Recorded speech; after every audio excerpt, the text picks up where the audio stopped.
कराड तालुक्यातील MECBचा गलथान कारभार, पहिल्याच पावसात 20 खांब कोसळले. कराड प्रतिनिधी सुहास पाटील.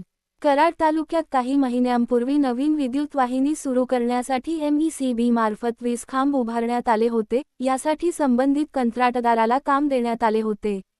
मात्र खांब उभारताना आवश्यक खोलीचे खड्डे न खणता केवळ अर्धा ते 1 फूट खोलीत खांब बसविण्यात आल्याचा आरोप स्थानिक शेतकरी व नागरिकांकडून केला जात आहे. याचा परिणाम म्हणून जून महिन्यातील पहिल्याच पावसात अनेक ठिकाणी 20 खांब वाकले, तर काही ठिकाणी कोसळल्याचे चित्र दिसून येत आहे. त्यामुळे कामाच्या दर्जाबाबत प्रश्नचिन्ह निर्माण झाले असून संबंधित विभागाच्या देखरेखीवरही नागरिकांनी नाराजी व्यक्त केली आहे.